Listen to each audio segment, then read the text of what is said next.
Alright, what do you need to start a vegetable garden on a budget? I'm going to try to summarize everything I've learned over the years and try to keep it as short as possible. Sometimes it feels like you need hundreds of dollars or more, but really you don't need a lot.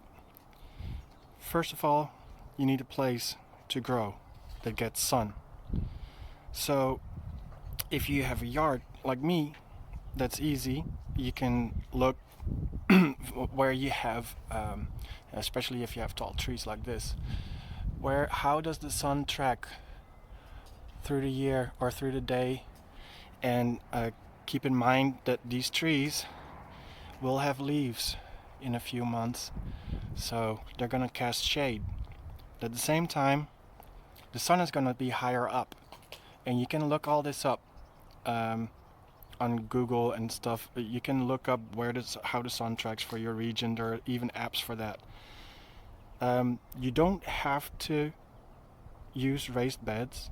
I just prefer them because it's a little bit easier on your back. You don't have to bend over as much, and you concentrate all your resources in one spot, so it doesn't all wash all over the place. You're not fertilizing your walking path, so to say. But you can totally do this with an earth bed. Just get a shovel and turn around the soil, put some soil amendments in, not too much, but I'll touch on that later. And you can totally do this with an earth bed. You don't have to build raised beds. I just happen to have these materials for free, so I built them. Alternatively, if you don't have a yard, you can if you have a balcony or a patio that gets sun, you can grow in pots. That's totally feasible. So just make sure that you get 6 to 8 hours of full sun in whatever spot you want to grow. Now that you know where you want to grow, you're going to need some tools. But do you need all of these? No, you don't. You actually only need a couple. This is going to be your best friend. I call it my garden scoop, but it is a trowel, or sometimes called a transplanter, but usually transplanters are more narrow like these. But just get a trowel. It's going to cost you maybe $5-6, but this is going to be your friend, and you can do most, if not everything, with this. If you are, and especially if you're going to grow in pots, if you're going to make an earth bed or a raised bed, you might want to get a shovel. Doesn't have to be expensive. $10 will get you a shovel. For both of these items, both the garden scoop and the shovel, you see those stainless steel, titanium coated, carbon fiber handle, what. Then you pay $30 for a trowel. Can be had for $5 or less. Same with the spade. Or the shovel. You can pay $50 for a shovel, but you don't really don't have to. Also nice to have these pruning shears. You're gonna need them eventually. It's also something like $5-6. But if you have those sturdy kitchen scissors, they may get you most of the way as well, but these cut a lot better. These cut up to 3/4 of an inch, so you can basically trim everything with that. If you're going to get into bigger stuff, you may already have these. These are also not that expensive, maybe $10-15, but you really don't need this for a vegetable garden. Now we want to make sure that your plants can grow where you want to grow. So maybe you're lucky and you have beautiful soil, or the previous owner had a garden somewhere and already did the work for you. Most people aren't. So sometimes the soil is too clay, sometimes it's too sandy, and you may have to add in a little bit of peat moss. If it's a heavy clay, it can help loosen up the soil. If it's too sandy, it can help retain water. I haven't used this before. I'm just growing in the dirt in my garden, but I learned this from Gary from the Rusted Garden, that it may help um, with building your soil. So I'm gonna give it a shot, and I also want to fill up my beds further because it's not going not going as fast as I want. I want to get up off the ground and fill it up more. Um, Additionally, when you're planting, you're gonna take your garden scoop and you're gonna dig a hole about 10 inches, 12 inches wide, and then similar depth, and you're gonna put in 2 scoops of garden soil. This stuff, it has a little bit of everything in it. It's mostly wood chips and compost and stuff that helps build your soil and that feeds your plants a little bit. You don't have to fill your whole beds with this stuff. It's not that expensive. It's maybe $6 or $7, but I only use 1 bag per year. If I'm going to fill my whole beds with that, it would probably be $200 per bed. I think I calculated a couple of years ago, and that's not the amount of money that I'm trying to spend. I only put it where it's needed. I forgot to mention the price of this. A bale of this is $10, so that's also doable, and you only have to do this once probably. I'll see how much it compacts next year. Then together with your garden soil, you want to put in a little bit of fertilizer, a granular fertilizer. I just put in like a handful in each planting hole, and it will just help feed the plants.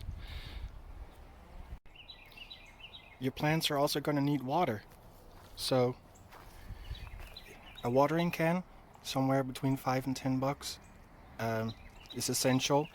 With one of these heads, so you get a lot of a fine, not a big stream, but just a really fine stream, and it aerates the water in the soil better. That's the cheapest option. If you don't mind walking to your spigot and filling it back up, because you're gonna need to do that a lot depending on the size of your garden. And then another option, of course, you can just get a hose with a spray nozzle.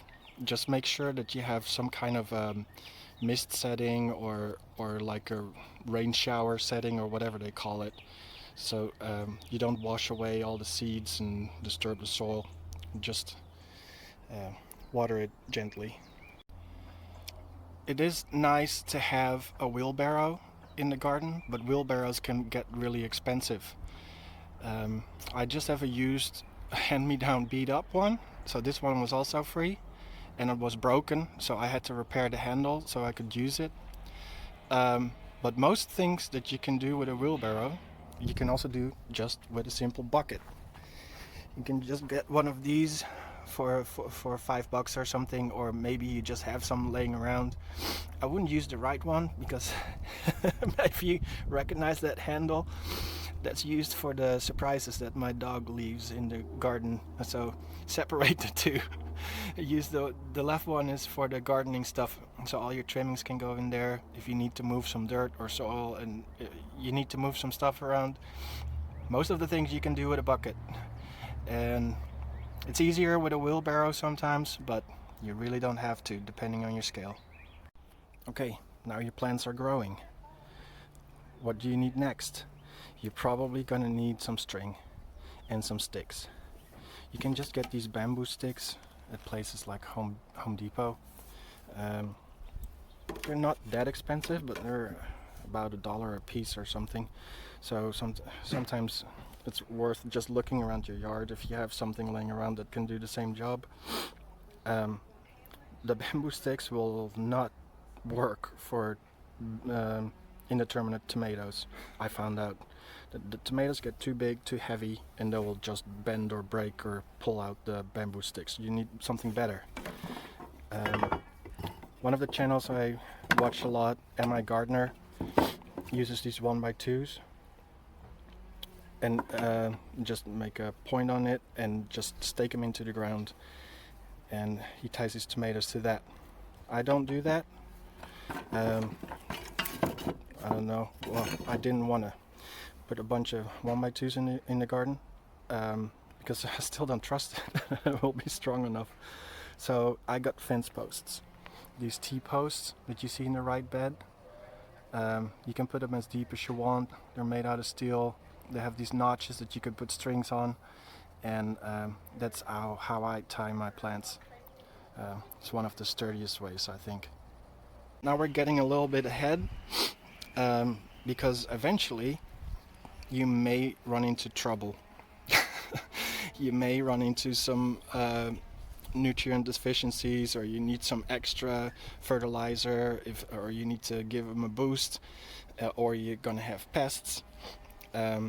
So you're gonna want some kind of a water-soluble fertilizer that also helps with if you have plants in seed trays, and then you also want something to help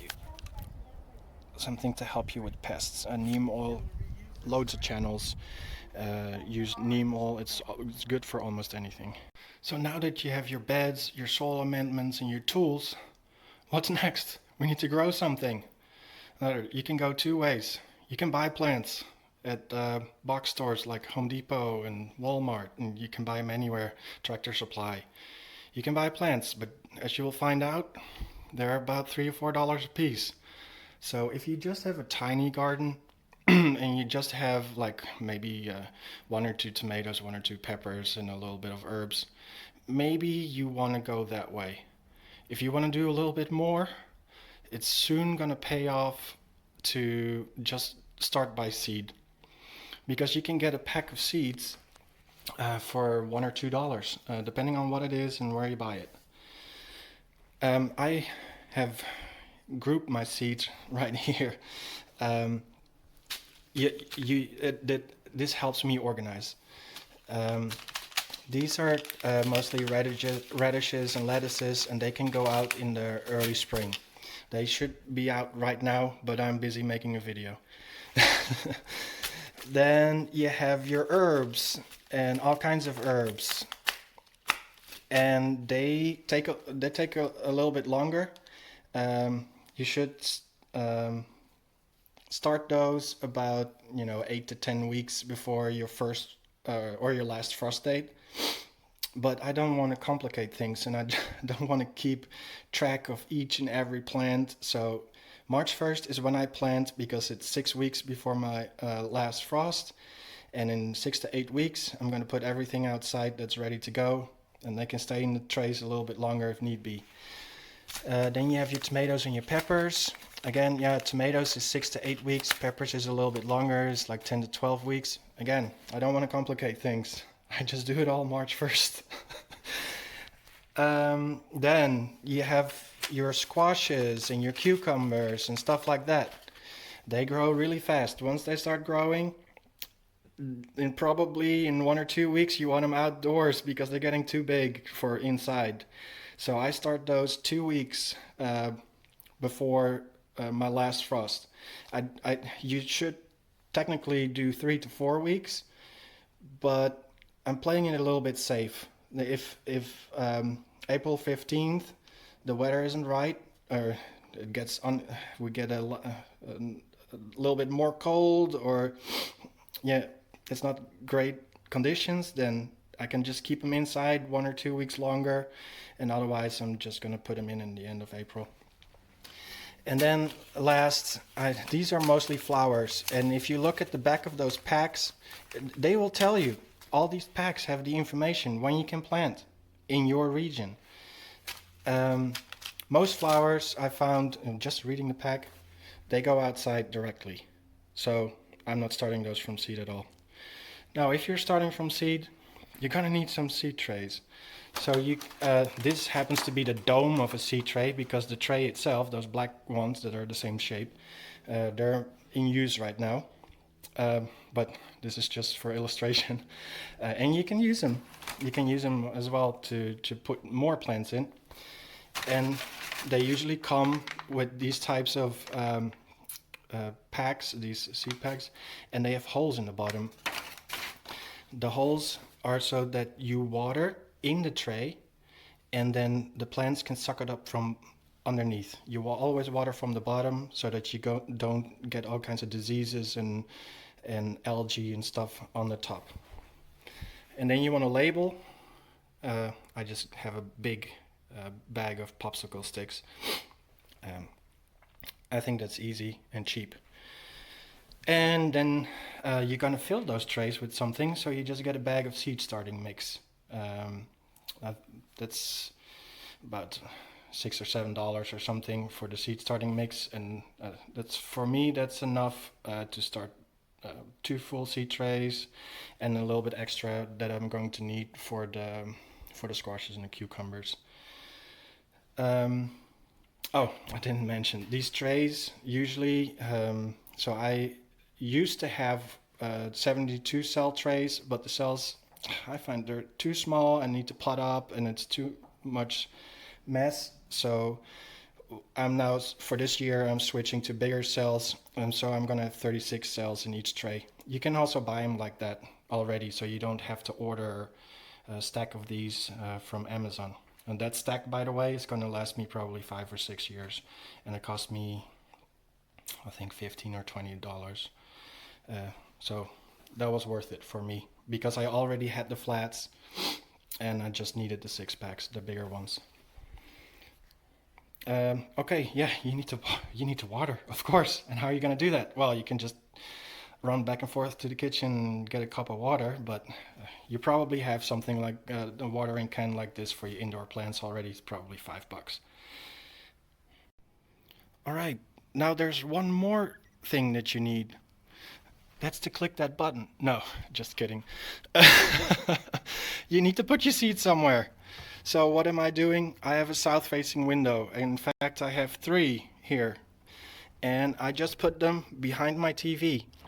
A lot of channels, especially the ones that grow on a larger, more professional scale, they have racks with grow lights, but I'm not spending hundreds of dollars on grow lights. This works fine. It has worked for the past 3 years, and it's going to work again this year. These are the tomatoes and peppers that I did March 2nd, actually. And these are the herbs that I did March 3rd.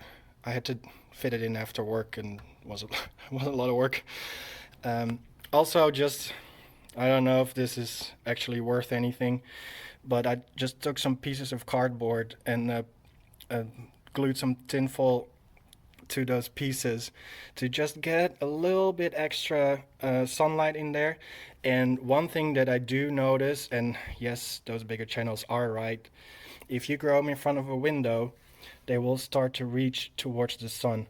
So 2 things that I do: I just turn the tray around and make it go the other way, and I provide sunlight from both the window and a little bit from here, and that already kept them relatively more straight.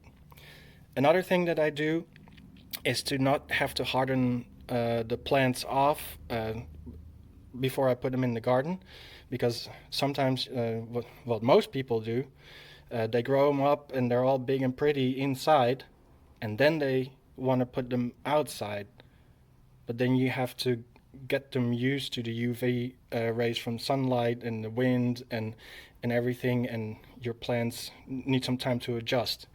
So what I did last year, because I was in a rush, because I got my seeds laid, and that actually worked really well for me. As soon as these start to germinate, as soon as they come up, I'm going to put them outside immediately.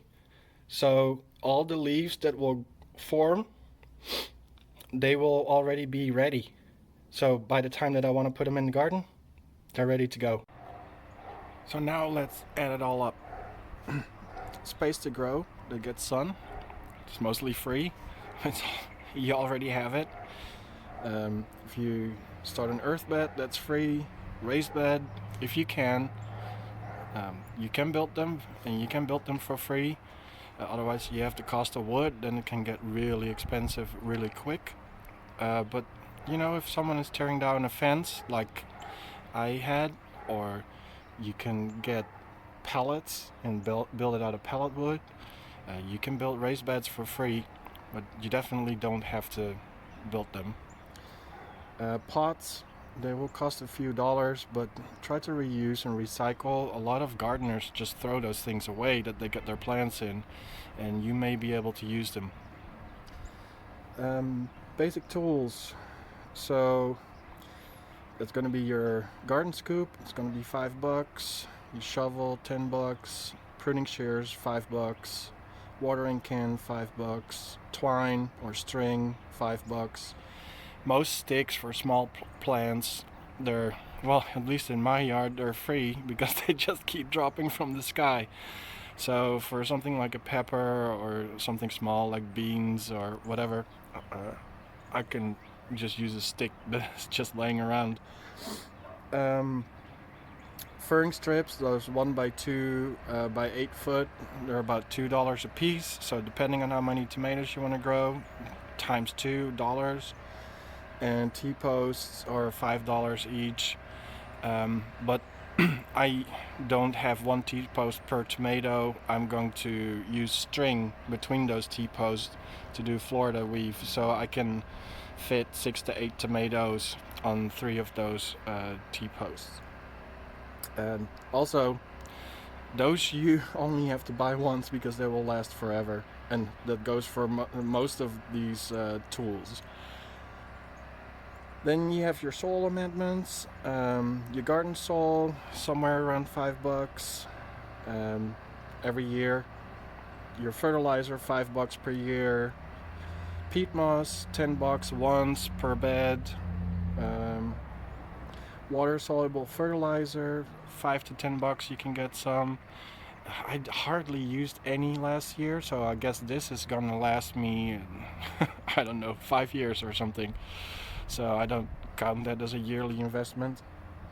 And same for the neem oil. I got a small can for $10, and I hardly used it, so that's gonna last me also another 5 years. And then seed starting. It's about $5 for a seed starting tray and $5 for a seed starting mix. The trays you can reuse. The mix you have to buy every year.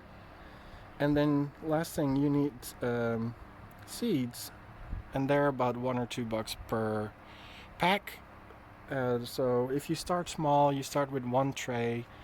Just start with 5 to 10 packs or something like that. Start small, because you'll struggle, especially if you have 36 plants. You're gonna struggle to get those all in one bed. I'm not gonna be able to fit 36 plants in a bed. Last thing, there's also another thing that's free that's liking this video. And let me know in the comments how you grow your garden on a budget, and if you have some tips for me, or if you have things that you want to hear more about, and I'll just make more videos as I'm growing my plants. Oh, and the first tomatoes just came up today. So those tomatoes, I put them in last Tuesday, so it's only 6 days since I seeded them, so that's cool. Okay, thanks, and I'll see you in the next one.